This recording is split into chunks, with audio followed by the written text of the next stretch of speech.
Bonjour à tous et bienvenue dans cette première vidéo de Cinémat. Première vidéo qui aura pour thème Star Wars. Pourquoi Star Wars? Parce que j'adore Star Wars depuis que je suis gosse. Et suite au tollé de réaction par rapport au premier trailer du prochain épisode, il est temps de remettre les choses en place.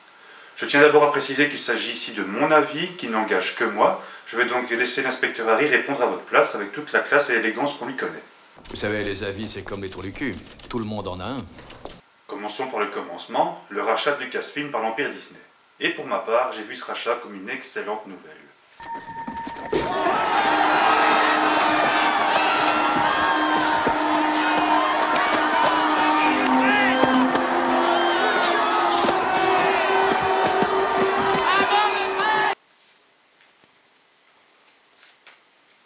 Je m'explique. J'ai découvert Star Wars quand j'étais gosse et ce fut une véritable révélation. Tout dans ce film relevait pour l'époque du jamais vu et surtout, j'ai découvert le film dans son matériau d'origine, sans effet numérique rajouté. En 1997, Lucas annonce que les films ressortiront au cinéma dans une version remasterisée à la plus grande joie des fans. Mais la déception fut au moins aussi grande que l'attente que j'avais de ces ressorties. Si à l'époque mes yeux d'enfant étaient émerveillés par ces effets numériques, je me suis très vite rendu compte de l'hérésie de la chose.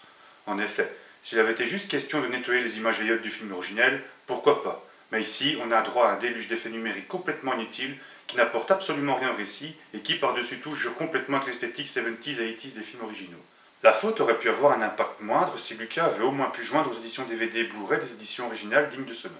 Mais selon ses dires, les négatifs du film original n'existent plus, car ils les ont utilisés pour la remasterisation, ce qui au mieux est de l'inconscience et au pire il est d'incomplet par rapport aux personnes qui ont œuvré sur le film à l'époque. Quand je dis digne de ce nom, c'est parce que les éditions collector limitées de 2006 comportent les versions remasterisées et les versions d'origine, dans un format dégueulasse. En gros, c'est un format 2.35, ce qui donne sur une télé 16/9 ça. Je suis ton père. Vous allez me dire, t'as qu'à zoomer. Mais l'image sera soit tronquée, soit floue, soit les deux. Steven Spielberg s'était essayé au jeu de la remasterisation avec son film E.T. On se demande qui lui a donné cette idée, et suite au mécontentement des fans, lors de l'édition DVD qui a suivi, on a pu découvrir la version originale et les versions remasterisées. Faut avouer, t'as moitié pardonné. De même, il est possible de se procurer des éditions Blade Runner comportant 5 versions différentes du film, qu'elles plaisent ou non au réalisateur. Il faut savoir également qu'en 1988, George Lucas avait témoigné devant le Congrès contre la colorisation des films en noir et blanc. Cela n'a pourtant pas empêché de charcuter ses propres œuvres. Attention, je ne suis pas en train de dire que la saga Star Wars nous appartient à nous les fans, mais ce que George Lucas a fait, c'est violer complètement nos souvenirs d'enfance. Et le fait d'avoir détruit les négatifs originaux, c'est presque nous dire que ce qu'on a vu quand on était gosse n'a jamais existé. Vous vous souvenez de votre déception quand vous avez appris que le panneau n'existait pas? Eh bien là, c'est pire. My God.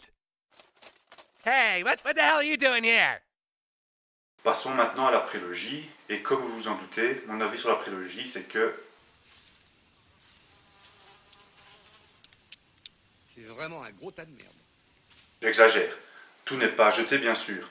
Le problème principal, c'est la jonction entre les deux trilogies. On passe de ça...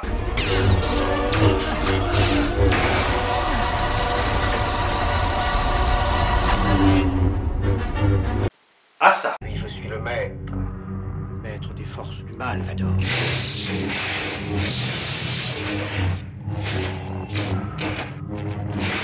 Et pour les enfants qui ont découvert Star Wars avec l'épisode 1, la chute a sûrement été dure quand ils ont regardé la suite des aventures d'Anakin devenu Dark Vador. En effet, le gouffre est trop grand techniquement, et les enfants sont beaucoup plus vite impressionnés par une débauche d'effets spéciaux et font beaucoup moins attention au scénario, au montage, à l'histoire. Revenons quelques instants sur le personnage qui a attisé le courroux de nombreux fans.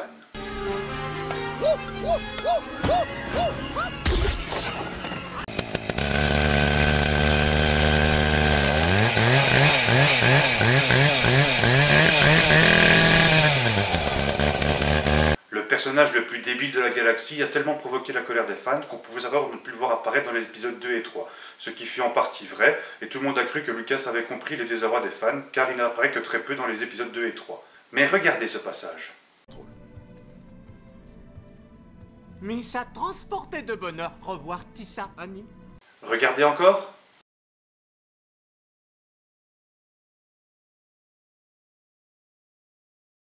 Vous savez comment j'interprète ce sourire?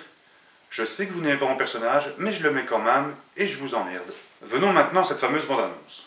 Pour moi, George Lucas a véritablement bousillé mes souvenirs d'enfance. Il m'arrive souvent de regarder les films, les vieux comme les nouveaux, mais le charme est rompu depuis longtemps. Voilà pourquoi j'ai vu le rachat de Lucasfilm comme une excellente nouvelle. Enfin, on va avoir un regard neuf, une autre vision. Après tout, il est d'une autorité publique que le meilleur Star Wars est l'Empire contre-attaque, qui n'a pas été réalisé par Lucas mais par Irvin Kershner. Aux manettes de cet épisode 7, c'est J.J. Abrams, un réalisateur talentueux qui l'on doit d'excellents films comme ça, ou ça. À la musique, John Williams, preuve s'il en est que Disney veut bien faire les choses car ils savent qu'ils sont attendus au tournant. Certains pestent car ils ont l'impression que ce film ne sera que du fanservice et à ça je répondrai que vous n'en savez rien. De toute façon, parce que vous n'avez vu que 88 secondes d'image et certains plans ne font peut-être même pas partie du film qui sort d'ailleurs que dans un an. D'autres râlent car on en voit trop peu et comparent ce teaser avec la bande-annonce de La Menace Fantôme. Mais ce n'est pas vraiment comparable car une bande-annonce et un teaser sont deux choses complètement différentes. Il y a aussi ceux qui râlent depuis qu'ils ont vu John Boyega en costume de Stormtroopers. Bah eux, ils sont juste cons.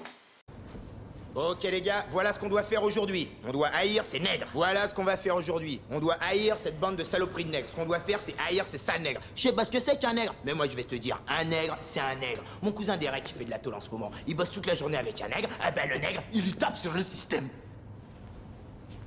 Et ce qui fit le plus débat, c'est ce fameux sabre laser. À ça, je répondrai encore, attendez. Il peut y avoir 1000 raisons à ce sabre, attendez de le voir en action. Puis vous n'avez rien dit lorsqu'on a vu le double sac de Darth Maul pour la première fois. Et si le général Grievous avait eu des gardes sur son sabre laser, il ne serait pas arrivé ceci. Et il y a ce droïde un peu con-con que les gens ont pas mal râlé dessus, mais qui est pour moi parfaitement logique. Vous avez déjà roulé en bagnole sur du sable?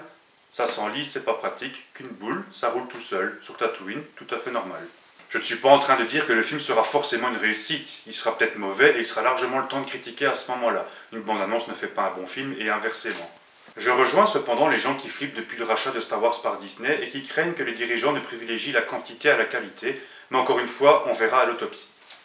Voilà, c'est la fin de cette première vidéo, j'espère qu'elle vous a plu, n'hésitez pas à poster vos commentaires ici dessous.